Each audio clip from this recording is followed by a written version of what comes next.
Well, hello, everybody. Hope everybody is doing well. Welcome to my channel. My name is Dr. Z. I'm a clinical psychologist specializing in transgender care. If you have not yet subscribed to my channel, please make sure you do so. Not only will you be helping to support my content, but also you're helping so many other people find this valuable and completely free content. If you don't yet follow me on Instagram, please also make sure to do so. That's where I show up for all of you with daily tips, advice, weekly new reels, completely new, beautiful, amazing, fascinating, interesting sound bites. I also show up there to do weekly Q&A for any questions you might have and providing you answers. So please go ahead and support me on Instagram as well. For today's video, I'm going to discuss with you and explain why generalizing gender dysphoria is such a tremendous problem. And this video is going to help all of you learn and understand today why you experience gender dysphoria in the way that you do, and why your personal experience of gender dysphoria may be drastically different from any other account of gender dysphoria out there that you get to hear. There's the big problem, I feel, in medical and clinical and just any kind of mental health community where gender dysphoria is being generalized to everybody else in a very cookie cutting context, and also where a lot of things are deeply misunderstood. And on top of that, narratives, generalized narrative of what gender dysphoria feels like, are also being projected far and wide. And I feel like the subject matter is very, very not, I'd say, not deeply explored or understood, nor talked about.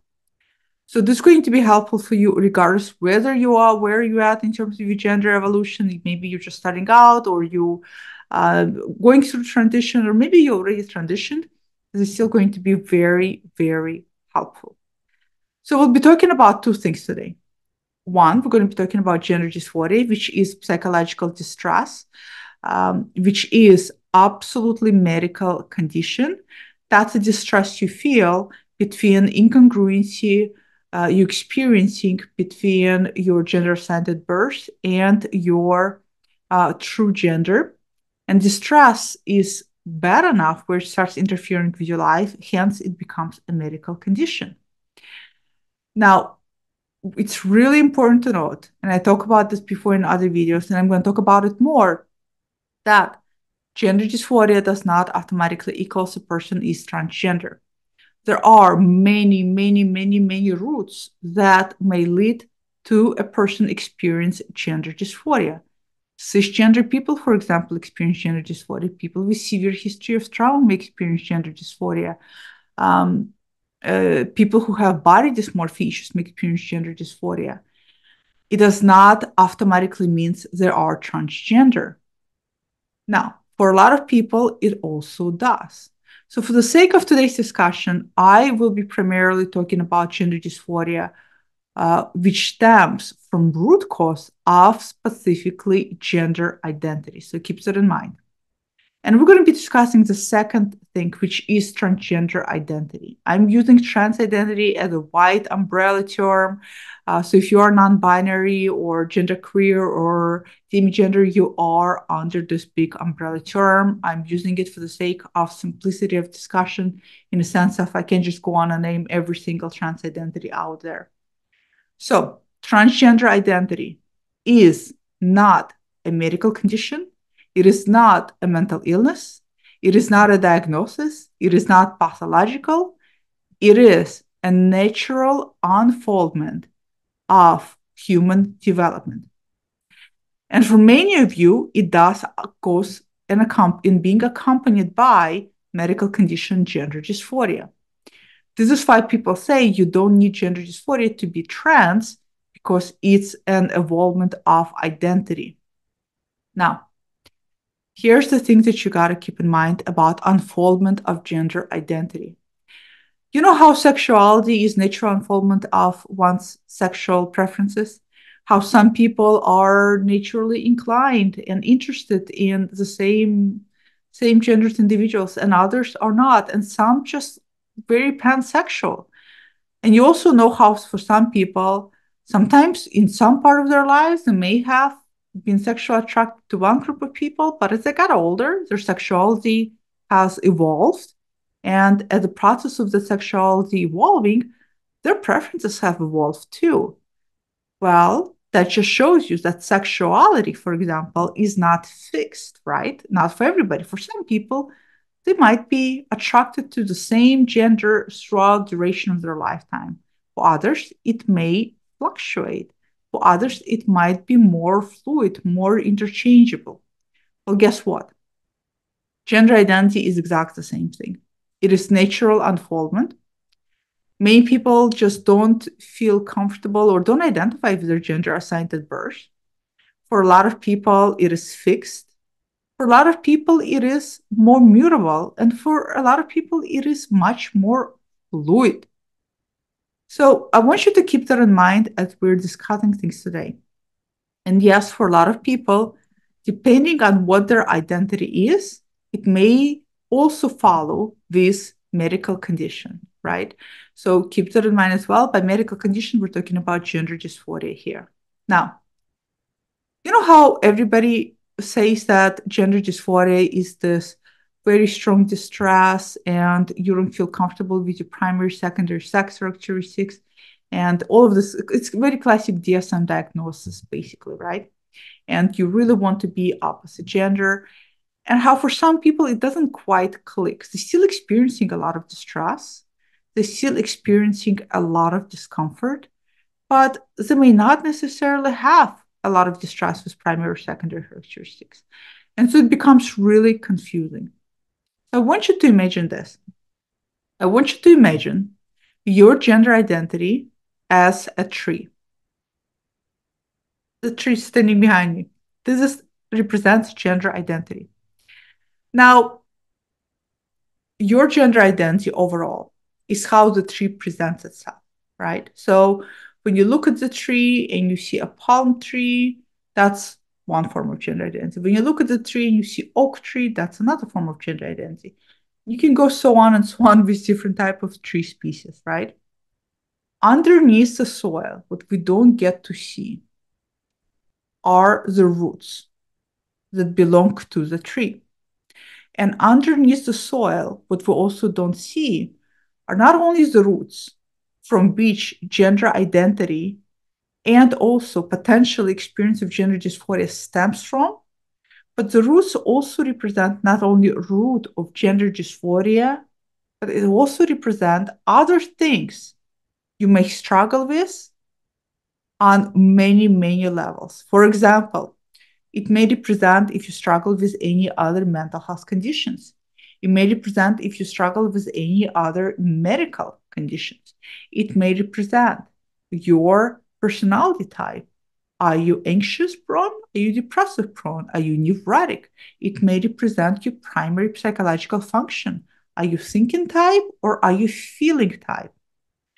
The truths represent developmental things about you that you have developed throughout your lifespan, from your childhood up to current point. And everything and anything, how it has shifted, how it has evolved, is represented in those roots. Now, the roots are going to also play a big role on how you're going to experience your gender identity. So, since we are talking about the problem of generalizing gender dysphoria, now imagine this tree, the tree being you, your gender identity. And imagine now this tree is struggling and suffering with gender dysphoria.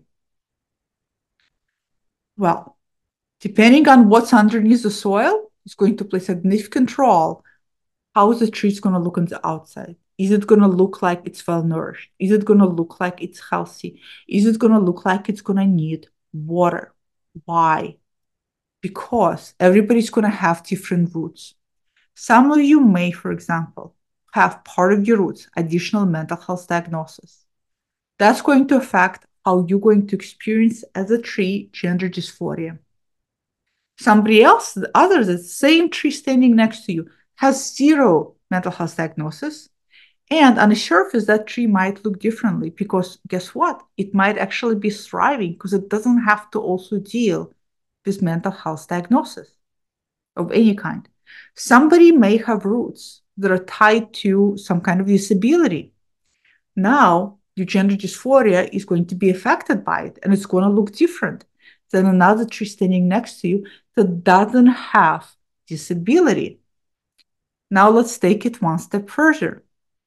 Not only are your roots and everything about your development is going to affect how your gender dysphoria is going to look on the outside and how you're going to experience it, the severity, how painful it is going to be, how you're going to conceptualize it and think about it. Which coping mechanisms are you going to employ in order to combat or fight it or integrate it or solve it?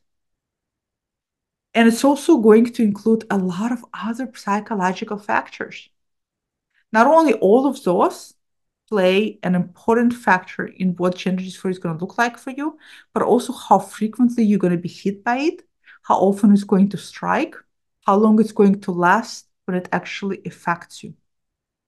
If that wasn't enough, so this is your gender identity struggling with gender dysphoria. Here's your soil, all of these roots affecting how it's going to manifest. So you already can see how no two trees are going to look alike. But on top of that, there's also your environment. What is the environment around the tree? What is your environment? What is your support system looks like? What is your access to resources looks like? What is your just overall, not only environment, but your ecosystem looks like? What do your finances look like? Do you have access to money to be able to go see mental and medical providers? All of these are going to be external factors. So we have a tree, your gender identity struggling with gender dysphoria, already being deeply influenced by whatever developmental roots you have, contributing to how you're going to experience it. Now imagine this tree also, in terms of its environment, has zero support, none. Family is transphobic, there's no friends, this tree feels very alienated, and this tree is already struggling. Well, what do you think is going to happen to the tree? It's going to look very malnourished. It's going to look like it's withering away. Compared to a tree next to it, even if the tree next to it has exactly the same roots, exact the same roots, and also experiencing gender dysphoria, but if it's in its environment alone, this tree has family support, has access to resources, has any other type of positive things in this ecosystem, well, guess what? That second tree is going to look like it is thriving, even though it's also struggling with gender dysphoria. Do you understand now why no two people will ever, ever, ever, ever experience exact the same gender dysphoria? This is why some of you have it severe, some of you have it mild, some of you have no pattern, some of you have a little bit of a pattern. Some of you are able to cope with it in these circumstances, but not in these circumstances. Some of you are able, whatever it is, it's going to be wildly different for all of you. And the primary reason why it's going to be wildly different for all of you is because gender dysphoria does not exist in a vacuum. Just like any other medical condition or medical distress does not exist in a vacuum. You can use the tree analogy with anything else in life. Clinical depression, right, for example, or going through, God forbid, going through cancer. Two people going through cancer. How the tree, being their sense of self, struggling with cancer, how it's going to cope and deal with it is going to depend on their developmental roots. What is their personality like? Are they resilient type or they're not resilient type?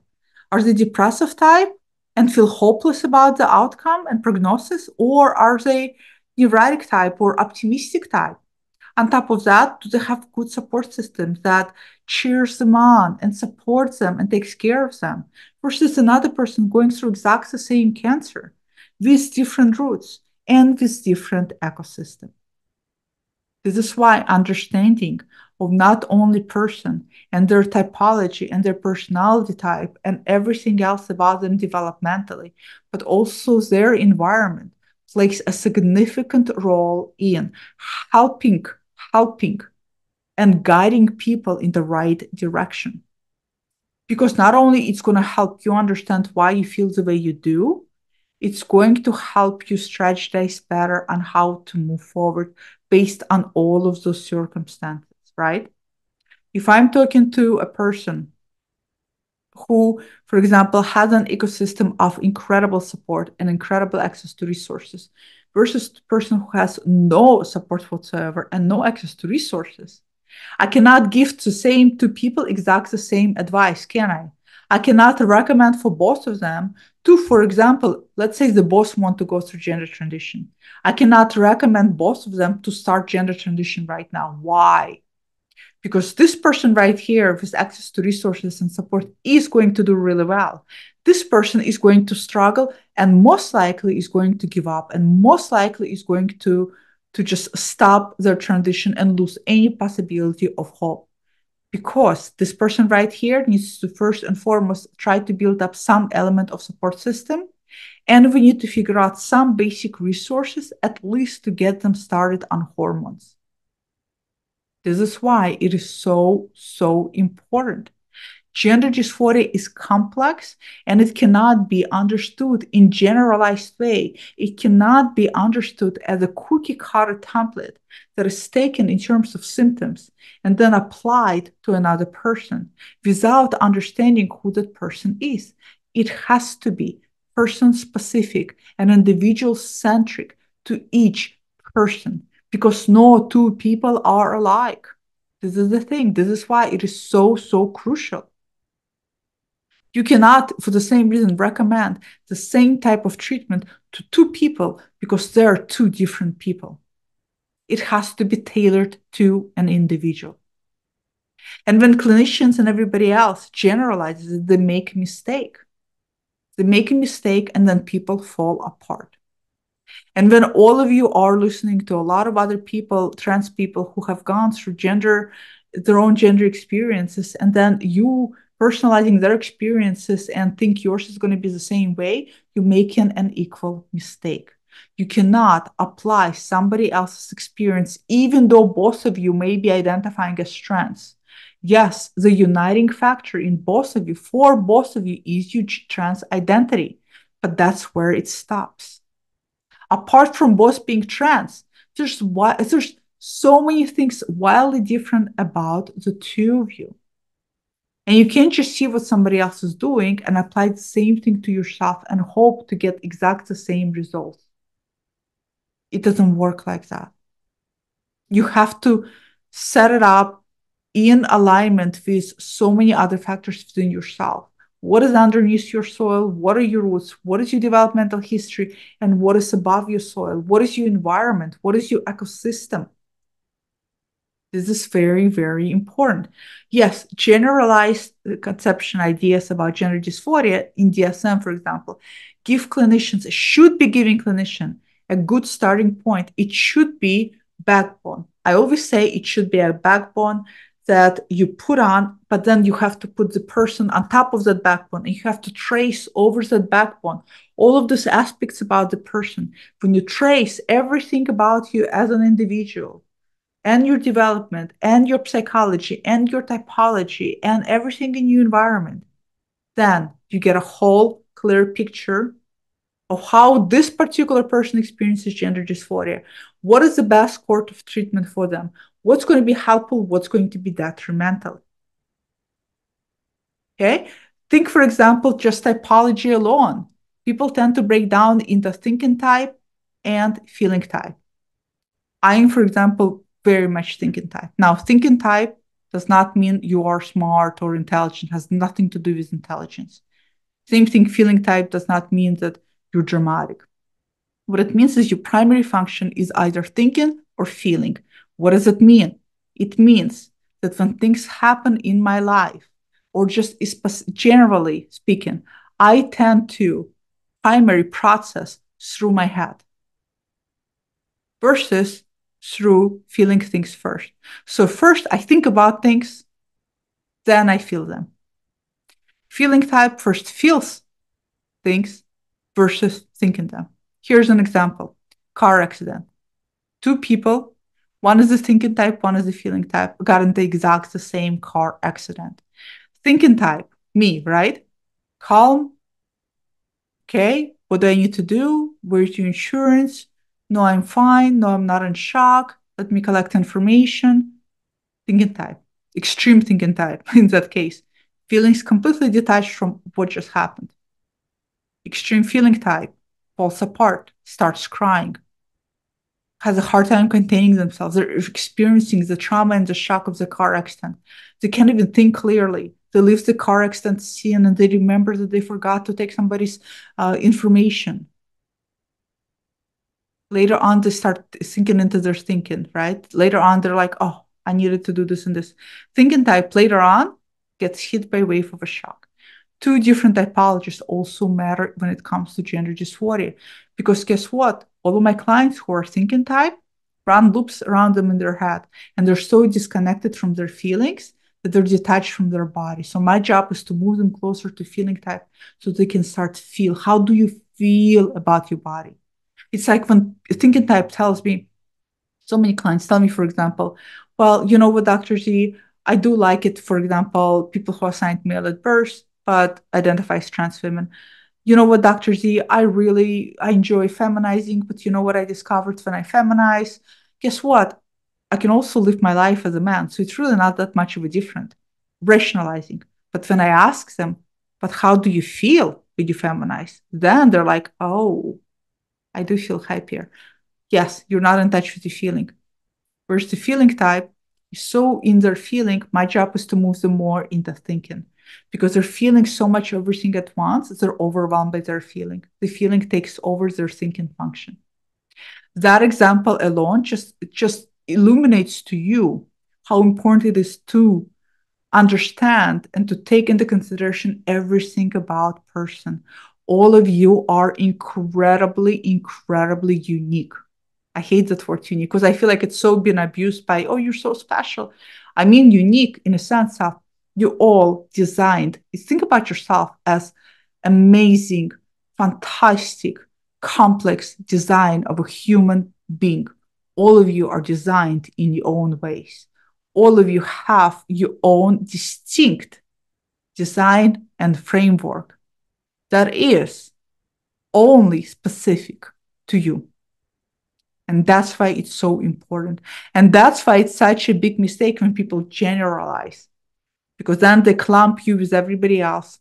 No wonder so many of you feel misunderstood. No wonder why so many of you feel frustrated, especially when you go to mental health providers and they're generalizing and they expect from you a narrative or a description or presentation of gender dysphoria that they have learned in a cookie cutting seminar and approach. And the reality is that you're different. Your desires and wants are different. Everything about you is different. So I know this was a little bit more of a complex episode, but I want you all to understand because I really want you all to first and foremost stop comparing yourself to other individuals struggling with gender dysphoria. You have to understand the complexity of your experiences within the realm of your inner subjectivity, within the realm of your subjective reality and nobody else's. As long as you're going to generalize and compare yourself to everybody else, you're going to be you're just going to first and first just stray away from understanding yourself. So comment below, let me know what your thoughts are. Where do you find yourself? Have you experienced people generalizing or clumping you up in the categories? And I will see you all next time. Goodbye.